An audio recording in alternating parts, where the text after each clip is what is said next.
नाम के अगर अगर प्रीफिक्स सीए आ जाता है तो कितनी खुशी मिलती है। क्या आपको लगता है कि इतनी ज्यादा खुशी आपको भी मिल सकती है? अगर हाँ तो चलो उसके लिए सबसे इम्पोर्टेंट है कि आपको उसके बारे में जानकारी होनी चाहिए।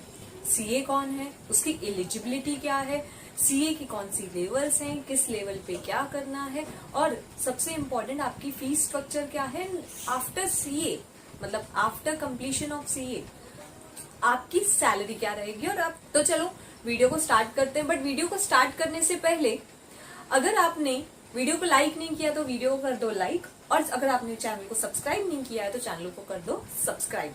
चलो स्टार्ट करते हैं वीडियो से।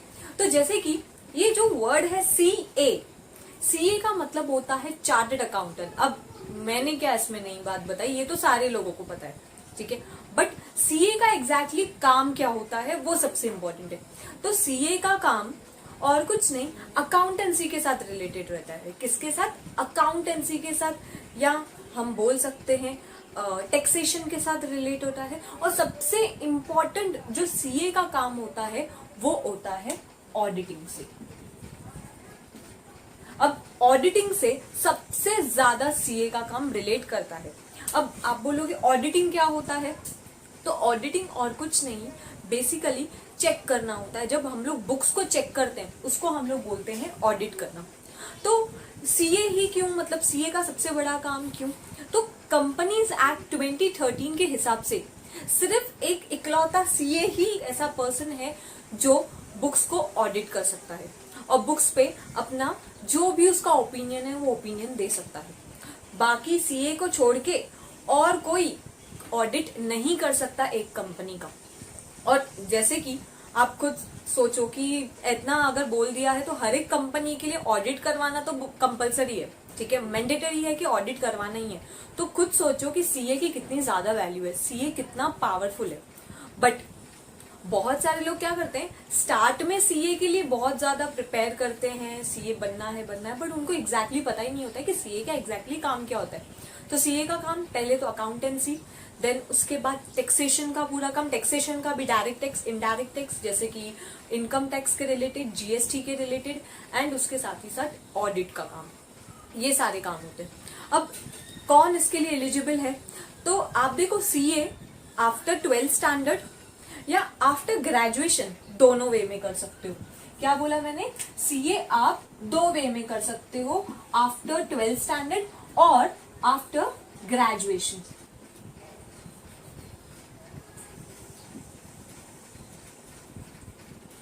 दोनों ही वे से कर सकते हो। अगर बात करें 12th स्टैंडर्ड की, तो 12th स्टैंडर्ड का अगर आप कंसीडर करते हो कि आप 12th स्टैंडर्ड के बाद ही सीए करना चाहते हो, तो उसके लिए स्टेजेस के पहले बारे में बात करनी है। बट स्टेजेस से पहले एक चीज बता देती हूँ कि जो सीए कोर्स है इसका पूरा टाइम ड्यूरेशन की अगर बात करें तो 4 साल। अगर आपने बैक टू बैक एक अटेम्प्ट में सारे क्लियर कर दिए तो 4 साल में आपका कंप्लीट हो जाएगा। समझो आपने एक लेवल पे आपको अटेम्प्ट लगा तो हो सकता है 5-6 साल में, मतलब मैक्सिमम 6-7 साल में तो सबका हो ही जाता है, मतलब इतना टाइम भी नहीं लगता है। बट हाँ, इतना टाइम भी नहीं, बहुत टाइम है, इसमें भी काफी टाइम लगता है। तो आप क्या 12th स्टैंडर्ड के बाद सिर्फ आप सीए कर सकते हो क्या सीए के साथ कुछ और कर सकते हो? तो सीए के साथ आप ग्रेजुएशन कर सकते हो, मतलब आपने 12th स्टैंडर्ड किया, 12th के साथ आप अपना सीए भी कर रहे हो एंड साइड बाय साइड आप अपना ग्रेजुएशन भी कर रहे हो। तो अगर आप ग्रेजुएशन कर रहे हो तो ग्रेजुएशन में जैसे कि आपको ही पता है कि बहुत सारे कोर्सेज, तो आपके लिए कौन सा आइडल कोर्स रहेगा? तो स्टूडेंट्स, अगर आपको सीए करना है तो प्लीज मेरी अगर मानोगे तो बीकॉम की तरफ जाओ, ठीक है, बैचलर्स इन कॉमर्स ले लो, क्योंकि उसमें ज्यादा असाइनमेंट्स वगैरह नहीं रहते। मतलब जैसे कि मैंने लास्ट वीडियो में बोला था 8 to 9 या चलो मैक्सिमम 10% का ही असाइनमेंट वर्क, प्रेजेंटेशन वर्क रहता है, तो आपको वहां से थोड़ा सा रिलीफ रहता है और आप सीए के ऊपर बहुत ज्यादा फोकस कर पाओगे, ठीक है। देन उसके बाद मिनिमम क्राइटेरिया क्या होती है, आपको अगर फॉर एग्जाम्पल सीए में एडमिशन, सीए के लिए एडमिशन लेना है तो मिनिमम क्राइटेरिया क्या होती है? बट देखो, मिनिमम कुछ ऐसे क्राइटेरिया नहीं है, बट आप 45-50 तो डेफिनेटली लोगे। आप सीए अगर आपको बनना है तो आपको 45-50 मार्क्स तो रहनी ही चाहिए, ठीक है। अब स्टार्ट करते हैं हमारे इस पूरे लेवल्स के साथ कि सीए में कितनी लेवल्स रहती हैं। तो सबसे पहली 3 लेवल्स रहते हैं। उसका सबसे पहला है लेवल, वो है फाउंडेशन। ठीक है। फाउंडेशन लेवल 1 में रहता है। अब ये फाउंडेशन क्या होता है, देखो फाउंडेशन में फर्स्ट ऑफ ऑल आपका एंट्रेंस कैसे बोल सकते हैं, अगर आपको सीए के कोर्स में एंट्री करना है तो उसके लिए आपको ये आपका एंट्री गेट होगा, ठीक है। अब इसमें कितने सब्जेक्ट्स होते हैं, तो इसमें 4 सब्जेक्ट्स होते हैं और हर एक सब्जेक्ट का जो मार्क्स होता है 100 मार्क्स होता है। 100 मार्क्स के लिए एक सब्जेक्ट आता है और ये टोटल देखेंगे तो 400 मार्क्स के लिए यहाँ पे आपको आपका फाउंडेशन कोर्स अटेम्प्ट करना होता है। अब इस 400 मार्क्स में से आपको मिनिमम 200 मार्क्स लेनी पड़ती है, ठीक है। मिनिमम 200 मार्क्स मतलब 50% आपको लेनी पड़ती है और उसके साथ ही साथ जब आप 50% मार्क्स ले रहे हो तो आपको हर एक सब्जेक्ट में 50-50 मार्क्स लेनी है एंड मिला के 200 मार्क्स होनी चाहिए, ठीक है। तो 50 से ऊपर ही आपको हर एक सब्जेक्ट में लाना है, आपको बस ये दिमाग में लेके चलना है 50 से कम हमारी मार्क्स नहीं आनी चाहिए, पहली चीज। उसके बाद जैसे आपका फाउंडेशन, अच्छा फाउंडेशन का कब एग्जाम कब होता है, तो ईयरली बेसिस पे अगर देखेंगे तो एक ईयर में 2 बार होता है, एक होता है मई में और एक होता है नवंबर में, ठीक है। अब आपको मई अटेम्प्ट में करना चाहिए कि नवंबर अटेम्प्ट करना चाहिए, देखो अगर आपने पहले ही प्री डिसाइडेड हो, ठीक है, आपका 12th का एग्जाम नहीं हुआ, आपने प्री डिसाइड किया कि मुझे सीए करना है, तो आप फॉर्म फिलिंग वगैरह के प्रोसीजर में अगर जाओगे तो आप मई का एक अटेम्प्ट दे सकते हो। नहीं तो आप मार्च के बाद अगर अप्लाई करना चाहते हो तो फिर नवंबर अटेम्प्ट आपको देना पड़ेगा, ठीक है। उसके बाद नेक्स्ट जो आता है वो आता है आपका सीए इंटर, ठीक है। सीए इंटर जो है ये सेकेंड लेवल होती है, ठीक है। इसमें 2 चीज होती है, वो होती है ग्रुप 1 एंड ग्रुप 2, मतलब यहाँ पे जो आपको पेपर देना होता है वो ग्रुप 1 में एंड ग्रुप 2 में देना होता है। अब ये जो ग्रुप 1 एंड ग्रुप 2 है इसमें आपके ऊपर छोड़ा है कि आपको कौन सा ग्रुप देना है फर्स्ट। ऐसा नहीं है कि कोई भी एक ही देना है, देने दोनों ही है। आप क्या कर सकते हो, दोनों साथ में ग्रुप भी दे सकते हो या एक एक करके भी आप ग्रुप दे सकते हो।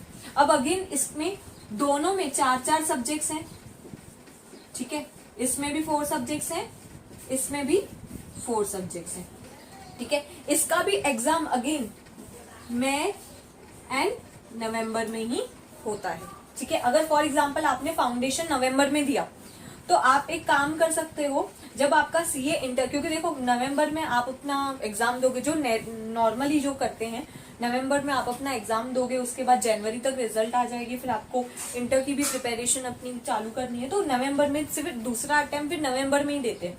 तो ये जो फाउंडेशन और ये जो इंटर है इसके बीच में कुछ 9 से 10 महीने का टाइम पीरियड रहता है, ठीक है। यूजुअली इतना टाइम पीरियड रहता है, ठीक है। उसके बाद आपका अगर आपने ग्रुप 1 फर्स्ट दिया, ठीक है, ग्रुप 1 या ग्रुप 2 जो भी आपने दिया, आपके देने के बाद आप एलिजिबल हो जाते हो आर्टिकलशिप के। अब ये आर्टिकलशिप क्या है, आर्टिकलशिप और कोई नहीं बल्कि प्रैक्टिकल ट्रेनिंग होती है, ICAI। अब ये ICAI क्या है, जो आपका ये एग्जाम पूरा कंडक्ट करवाते हैं सीए का, ठीक है, जिसको हम लोग बोलते हैं institute of chartered accountant of India. तो ये जो ICAI का पूरा जो टीम है, ठीक है, वो क्या करवाती है, आपकी आर्टिकलशिप कंडक्ट करवाती है। और यहाँ पे उनके आर्टिकलशिप के हिसाब से आपको 3 साल अपने, ठीक है, 3 ईयर आपको कहीं पे प्रैक्टिकल ट्रेनिंग मिलती है और इस प्रैक्टिकल ट्रेनिंग के साथ मतलब आप और कुछ नहीं, आप पार्ट टाइम जॉब कर रहे हो ऐसे, ठीक है। पार्ट टाइम नहीं रहता है, वो तो फुल्ली टाइम रहता है एंड उसमें आपको कुछ फीस आपको कुछ सैलरी वगैरह भी मिलती है, ठीक है। अब आर्टिकलशिप कहाँ से करना चाहिए, तो आर्टिकल जितना आप रेप्यूटेड फर्म से करोगे उतना आपके लिए काफी अच्छा है, क्योंकि आगे चल को आपको उतनी सैलरी में हाइक्स मिलेंगी। तो अगर आप ट्राई कर रहे हो कि मुझे आर्टिकलशिप तक जाना है, ठीक है, आर्टिकल वो तो डेफिनेटली सीए एंड तक ही जाना है आपको, बट आर्टिकलशिप अगर रेप्यूटेड कंपनीज में, रेप्यूटेड फर्म्स में जाने की कोशिश करो जहाँ पे आपका आर्टिकलशिप बहुत अच्छी तरह से हो पाए, जहाँ पे आपको नॉलेज अच्छा हो पाए। अब देखो क्या होता है, अभी देखो आपने अगर फॉर एग्जाम्पल ग्रुप 1 दिया एंड ग्रुप 2 नहीं दिया, आपका ग्रुप 1 आपने दिया, उसके लिए आप फिर क्या एलिजिबल किसके लिए हो जाओगे, आर्टिकलशिप के एलिजिबल हो जाओगे। तो आप बोलोगे चलो मैं ग्रुप 1 दे दिया, मैं आर्टिकलशिप स्टार्ट कर देता हूँ क्योंकि 3 साल का तो मेरा आर्टिकलशिप है, ठीक है। तो इसमें आपको प्रॉब्लम हो जाएगी, क्यों? क्योंकि यहाँ से आपको प्रैक्टिकल ट्रेनिंग पे भी फोकस करना है, यहाँ से आपको ग्रुप 2 की भी प्रिपरेशन करनी है, तो थोड़ा सा प्रॉब्लम हो जाएगा। तो मेरे हिसाब से मेरा अगर सजेशन लोगे तो ग्रुप 1 एंड ग्रुप 2 पहले क्लियर कर लो। अगर देखो साथ में दे पा रहे हो तो बहुत अच्छा, बट अगर साथ में नहीं दे पा रहे हो तो दोनों एक एक करके पहले ग्रुप क्लियर कर दो, उसके बाद आर्टिकलशिप करो, क्योंकि इसमें आपको लाइफ तो यहाँ पे स्पेंड करनी है, ठीक है। आपको प्रैक्टिकली अगर चीजों के बारे में नॉलेज नहीं रहेगा तो आपको कौन सा सैलरी कोई देने वाला है, ठीक है। फिर आपको सैलरी नहीं मिलेगा, फिर सीए बन जाओ उसके बाद भी मतलब 30-40,000 पे बैठे रहोगे, ठीक है। देन उसके बाद आपकी आर्टिकलशिप जैसे स्टार्ट होगी, देन उसके बाद कुछ टाइम पीरियड के बाद 6-12 मंथ्स के बाद आप एलिजिबल बन जाओगे फाइनल्स के, ठीक है, सीए फाइनल्स के। अब सीए फाइनल में भी ग्रुप्स रहते हैं, ग्रुप 1 एंड ग्रुप 2, और इसमें भी वैसे ही 4 पेपर्स रहेंगे।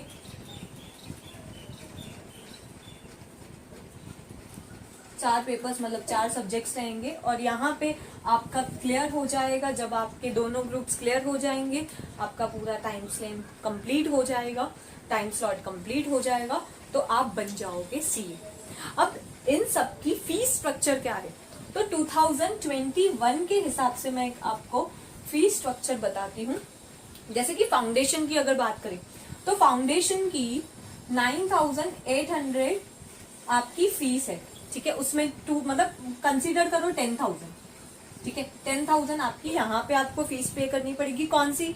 तो ये सिर्फ इंस्टीट्यूट की फीस बता रही हूँ। अगर आप कहीं पे कोचिंग वगैरह ले रहे हो तो वो एक अलग बात आ गई, तो कोचिंग के 20-25,000 तो मिनिमम रहते ही हर जगह पे, ठीक है। फिर इंटर की अगर आप करोगे तो इंटर की अगर आप ग्रुप 1 की ग्रुप 1 एंड ग्रुप 2 की बात कर रहे हो तो 18,000 में आपका ये पूरा कंप्लीट होगा, ठीक है। अगर ग्रुप 1 एंड ग्रुप 2 एक साथ अगर दे रहे हो तो 18,000 में होगा, बट अगर कोई भी एक ग्रुप दे रहे हो तो आपको 13,000 रुपीज पे करनी पड़ेगी, ठीक है। 13,000 रुपए पे करने पड़ेंगे। और अगर बात करें सीए की, सीए फाइनल की, ठीक है, इसकी बात करेंगे अगर सीए फाइनल की तो आपको 22,000 आपको पे करना पड़ेगा। मतलब यहाँ पे क्या समझ लो, यहाँ पे फाउंडेशन के लिए 10,000, आपके इंटर के लिए 20,000, ठीक है, और आपके सीए फाइनल्स के लिए भी 22,000, ठीक है। तो इतना तो आपका क्या लगेगा, सिर्फ इंस्टीट्यूट का पैसा लगेगा। उसके बाद आप कोचिंग वगैरह लोगे तो कोचिंग वगैरह का भी अलग से लगेगा। वो आप जिस भी कोचिंग सेंटर में जाओगे वहां पे आपको उनकी फीस स्ट्रक्चर वगैरह आपको बताया जाएगा, ठीक है। बट देखो इसका टाइम फ्रेम बहुत ज्यादा है। एक और चीज है, जैसे ही आपका फाउंडेशन कोर्स कंप्लीट होगा तो उसके बाद ICAI आपका एक ट्रेनिंग करवाने वाले हैं, वो है IT एंड सॉफ्ट स्किल की ट्रेनिंग। तो ये वाली जो ट्रेनिंग रहेगी ये थोड़ी बेसिक लेवल पे रहेगी। उसके बाद जब आपका इंटर आपका क्लियर होगा तो उसके बाद अगेन आपकी IT सॉफ्ट स्किल की अगेन एक ट्रेनिंग होगी, बट ये वाली थोड़ी एडवांस होगी, ठीक है। तो आपकी 2 ट्रेनिंग इसके बीच में होने वाली है। जो कौन कंडक्ट करवाएगा? ICAI ही कंडक्ट कर। बहुत सारे लोग बोलते हैं कि बहुत इजी है, तो सीए इजी नहीं है। बट आपको अगर लग रहा है कि मैं सच में सीए के लिए ही बना हूं, मैं सच में अकाउंटिंग करने के लिए ही बना हूं, तो ही सीए में जाओ, ठीक है। ऐसा नहीं किसी के प्रेशर के ऊपर या सिर्फ इसलिए कि हाँ चलो यार मुझे लोग, ऐसा नहीं है कि सीए सारे सीए ही बहुत ही ज्यादा स्टूडियस होते हैं, ऐसा कुछ नहीं है, ठीक है। या आप सीए के बिना और कोई करियर नहीं कर सकते, क्योंकि मैंने बहुत जगह पे ऐसा भी देखा है कि करियर तो सीए नहीं तो कुछ भी नहीं, ऐसा कुछ नहीं होता, ठीक है। ऐसा कुछ भी नहीं है, सीरियसली ये मैं चीज बोल रही हूँ। बट अगर सीरियसली आप में उतना कैलिबर है, आप में उतना हार्डवर्क करने के लिए है, ठीक है, कि आप इतना हार्डवर्क अपना उतना टाइम डिलीवर कर सकते हो, तो सीए आपके लिए सबसे बेस्ट कोर्स है, क्योंकि वो आपको उतना पे करेगा। अब ये तो आपकी सैलरी, ये तो आपकी फीस एंड इन सब चीजों की बात आ गई। तो आपको सैलरी कितनी मिलेगी? तो सैलरी डेफिनेटली आप अगर मैं इनिशियल लेवल पे बोलूं तो इनिशियल लेवल पे 5-6 लाख से आपका जो भी है पैकेज स्टार्ट होगा एनुअली। 5 या 6 लाख से स्टार्ट होगा और वो धीरे धीरे बढ़ेगा। अभी देखो वो 15 लाख भी हो सकता है, 12, 15, 20 लाख भी हो सकता है, ठीक है। फिर वो आपके इंटरव्यू के ऊपर डिपेंड है, आपके पास कितना प्रैक्टिकल एक्सपीरियंस है, उन सब चीजों के ऊपर भी पूरा का पूरा डिपेंड है, ठीक है। तो ये आज के लिए हम लोग यहाँ तक ही करते हैं। अगर आपको लगता है कि आपको और भी कुछ क्वेश्चंस हैं तो डेफिनेटली फिर आप कमेंट बॉक्स में लिख सकते हैं, और नहीं तो आप मेरे इंस्टाग्राम हैंडल पे भी जा सकते हैं। मैं लिंक डिस्क्रिप्शन में दे दूंगी मेरे इंस्टाग्राम की, आप वहां पे भी जाके मुझसे क्वेश्चन कर सकते हैं। ठीक है, यूजुअली अगर आप मुझसे क्वेश्चन करेंगे, अगर मैं आंसर नहीं दे रही हूँ तो थोड़ा सा टाइम वेट करना, मैं उसके ऊपर वीडियो बनाऊंगी, या आपको पर्सनली भी जब मुझे टाइम मिलेगा मैं आपको रिप्लाई कर दूंगी। ठीक है, तो आई थिंक सो ये इनफ है। अगर आप सीए के लिए जा रहे हो तो आपके लिए इतनी सारी चीजें तो इनफ है अभी के लिए। अब आप अपना प्रिपरेशन वगैरह स्टार्ट करो। और यस, सबसे लेटेस्ट न्यूज एक बताना चाहती हूँ। अभी 2 दिन पहले ही ICAI ने बोल दिया है कि जो मई अटेम्प्ट है और जो दिसंबर अटेम्प्ट, सॉरी, जो मई एंड ये जो नवंबर अटेम्प्ट है, ये दोनों का साथ में ही कंसीडर होगा। मतलब कंपटीशन और भी ज्यादा बढ़ गया। ठीक है, तो ये चीज भी याद रखना कि ये प्लानिंग चल रही है कि मई अटेम्प्ट वालों का एंड नवंबर अटेम्प्ट वालों का एक साथ ही मर्ज करके किया जाए, क्योंकि अगर ऐसा हुआ तो कंपटीशन लेवल और बढ़ जाएगी। ठीक है, तो प्रिपरेशन आपकी बहुत अच्छी होनी चाहिए। अब मैं आपसे लेती हूँ अलविदा। फिर से एक बार बोल देती हूँ, अगर आपने फ्रेंड्स को शेयर नहीं किया है तो फ्रेंड्स को शेयर कर दो, अगर वीडियो को लाइक नहीं किया तो वीडियो को लाइक कर दो, और अगर आपको चाहिए कि मैं ऐसे रिलेटेड कंटेंट्स बनाती रहूं तो प्लीज कमेंट कर दो। ठीक है, अब मिलते हैं नेक्स्ट लेक्चर में। Till then have a nice day, bye bye students.